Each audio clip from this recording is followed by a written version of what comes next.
Assalamualaikum, bismillahirrahmanirrahim. Sahabat ZP Misteri, mungkin kalian pernah mendengar kisah atau pengalaman dari orang yang pernah mendapat gangguan jin. Baik itu dari saudara kalian, teman, kerabat, atau siapapun itu. Dan mereka diganggu dengan berbagai macam gangguan, seperti mimpi buruk, atau ketindihan yang istilahnya adalah sleep paralysis, atau melihat penampakan, merasa kehadiran sesuatu, sehingga merasa ada yang mengawasi, atau dibuat sakit bahkan sampai gila. Atau mungkin saat ini kalian sedang mengalaminya. Dan di episode yang keempat ini insya Allah saya akan mengungkap beberapa sebab atau alasan kenapa jin mengganggu bahkan menyakiti manusia. Berdasarkan pengalaman saya saat meruqyah orang yang terkena gangguan jin, dan juga berdasarkan pengalaman dari beberapa praktisi ruqyah syariah yang saya kenal, saya dapat menemukan setidaknya ada 6 penyebab atau alasan kenapa jin mengganggu dan mencelakai manusia.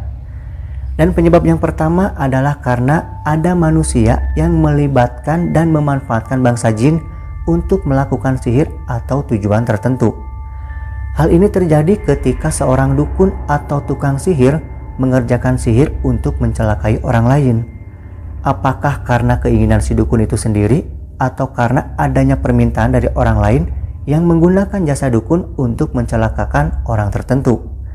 Dan untuk hal ini biasa kita kenal dengan istilah santet atau guna-guna.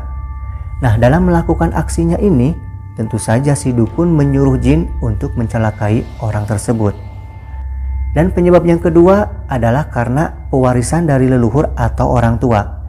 Jadi leluhur atau orang tuanya pernah membuat suatu perjanjian atau kesepakatan dengan bangsa jin. Apakah hal ini dilakukan dengan tujuan untuk menjadi kaya, menjadi sakti, agar disegani dan ditakuti oleh banyak orang, untuk menjadi kebal, untuk menjaga rumah, menjaga kebun atau properti, atau untuk kepentingan lainnya? Dan untuk hal ini biasa kita kenal dengan istilah pesugihan. Lalu jin yang melakukan perjanjian ini disebut dengan sebutan khodam. Nah, selama kesepakatan berlangsung, maka jin akan memberikan apa yang mereka inginkan selama manusia ini melakukan beberapa syarat atau ketentuan yang diajukan oleh jin. Misalnya diharuskan untuk melakukan ritual tertentu atau amalan-amalan tertentu. Dan ketika leluhur atau orang tua tersebut meninggal, sedangkan jin yang bersepakat dengannya masih hidup, maka jin ini akan menyerang anak cucu orang itu terus hingga turun-temurun, karena mereka masih terikat dengan perjanjian tadi.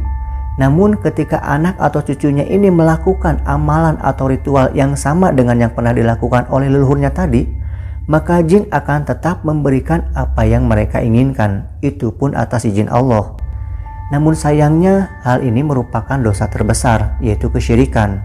Dan ketika anak keturunannya tidak melanjutkan amalan atau ritual yang dulu dilakukan oleh leluhurnya, maka jin ini akan terus menyerang dan mengganggunya sebagai bentuk protes, menuntut agar anak keturunannya ini melanjutkan perjanjian yang sudah disepakati dengan leluhur atau orang tuanya tadi. Penyebab yang ketiga adalah karena kebencian dan faktor balas dendam. Hal ini terjadi karena bangsa jin merasa disakiti oleh bangsa manusia, sehingga jin ini melakukan balas dendam dengan mengganggu manusia. Misalnya seorang peruqyah yang meruqyah orang yang terkena gangguan jin atau sihir, lalu selama proses ruqyah ada sebagian jin yang terluka atau mati atas izin Allah, maka kerajaan atau kabilah mereka akan membalas dendam pada peruqyah itu. Atau kalian yang tinggal di sebuah rumah dan rumah kalian bersebelahan dengan rumah kosong yang angker atau pohon besar yang merupakan tempat tinggal sekelompok jin. Atau kalian tinggal di sebuah rumah kos yang di sana ditanam sejumlah jin penjaga, atau rumah kos itu dipasangi jimat oleh si pemilik, yang setan-setan tinggal pada jimat itu. Atau bisa juga ketika seorang tenaga kerja yang bekerja di luar negeri, lalu dia tinggal di rumah seorang kafir yang menyembah berhala, atau menyimpan benda-benda klinik di rumah, yang para setan tinggal di dalamnya. Nah, kemudian kalian melakukan ibadah di dalamnya, seperti sholat, berzikir, membaca Al-Quran, atau menghidupkan Islam di dalamnya.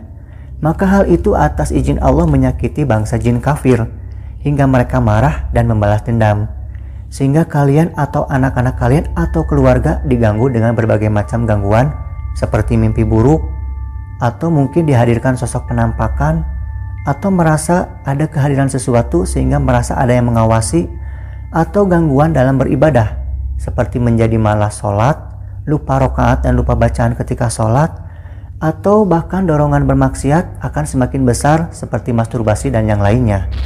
Atau bisa juga ketika kalian melakukan sesuatu yang menghinakan atau merendahkan bangsa jin, seperti misalkan kencing sembarangan di sebuah lubang di tanah yang ternyata adalah tempat tinggal jin, atau mungkin juga kencing di sebuah pohon besar.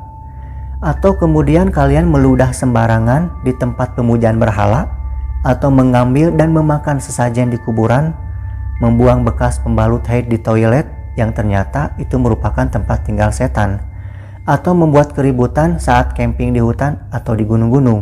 Atau bisa juga ketika seseorang diamanahi untuk menyimpan pusaka dari leluhur atau orang tua, yang pada benda pusaka itu ada jinnya, yang seharusnya diagungkan dengan dirawat, dimandikan, dikasih minyak wangi, dibakarkan kemenyan, atau segala bentuk penghormatan seperti ritual yang selama ini didapatkan oleh bangsa jin yang tinggal di dalam benda pusaka tersebut. Namun ketika benda itu ada di tangan kalian, semua bentuk penghambaan kepada jin ini terhenti, maka dia akan marah dan mulai mengganggu kalian, entah dibuat sakit atau gangguan yang lainnya. Namun jika ritual penghormatan tadi kalian lakukan, itu justru akan mendatangkan bahaya yang lebih besar, karena kalian akan berurusan dengan kemurkaan Allah, karena hal itu merupakan kesyirikan dan dosa yang amat besar. Dan penyebab yang keempat adalah karena cinta. Jadi ada kalanya jin perempuan jatuh cinta kepada seorang laki-laki dari kalangan manusia, dan ada kalanya juga jin laki-laki mencintai perempuan dari kalangan manusia. Tetapi ketahuilah, cinta di sini bukan berarti cinta berkasih sayang kepada manusia, melainkan mereka lebih cenderung kepada agresi secara seksual. Sebabnya mungkin karena kalian membuka pakaian tanpa mengucapkan basmalah, atau saat kalian mandi di rumah atau di tempat yang di situ ada jinnya, misalkan di kolam renang, tempat rekreasi, toilet umum, atau kalian ketika masuk ke toilet tanpa membaca basmalah atau doa perlindungan sehingga mereka bisa melihat aurat kalian. Atau mungkin bagi para wanita yang tidak menutup aurat secara sempurna menurut syariat Islam, kemudian misalkan kalian keluar jalan-jalan ke pasar, ke mall, atau ke tempat kerja, atau ke tempat umum lainnya, nah mereka bangsa jin akan tertarik secara seksual dan mulai menyerang bila mereka mampu.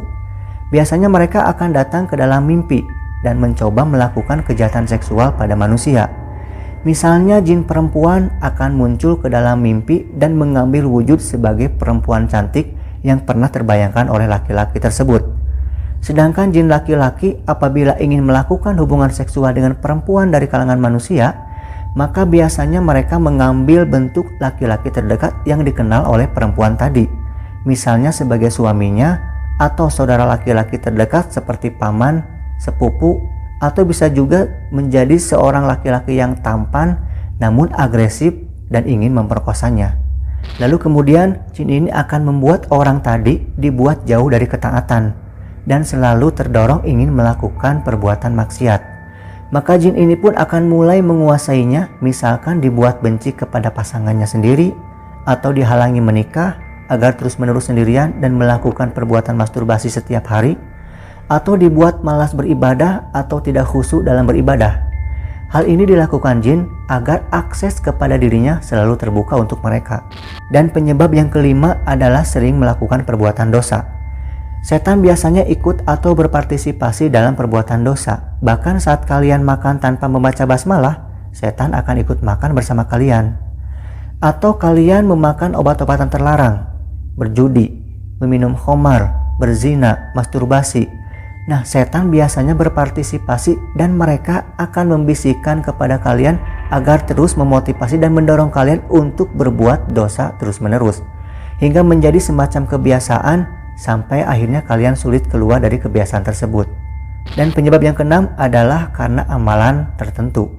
Misalnya seseorang mengamalkan suatu wirid atau mantra untuk mendapatkan ilmu kesaktian atau untuk melakukan sihir, di mana wirid atau mantra itu membuka portal gaib di badannya atas izin Allah, sehingga masuklah jin pada dirinya dan mulailah membuat gangguan dan kerusakan. Sahabat ZP Misteri, 6 poin tadi merupakan penyebab atau alasan jin mengganggu kalian. Dan untuk mengetahui bagaimana jin bisa masuk ke tubuh kalian dan melakukan gangguan, serta apa saja tanda-tanda atau gejala kalau kalian sedang diganggu oleh bangsa jin, insya Allah bahasan ini akan saya ungkap pada episode berikutnya. Dan di akhir video ini, saya Ares mendoakan kalian agar senantiasa kalian mendapat perlindungan dari Allah dan dijauhkan dari gangguan jin dan sihir. Amin ya Allah ya Rabbal Alamin. Semoga bermanfaat. Assalamualaikum warahmatullahi wabarakatuh.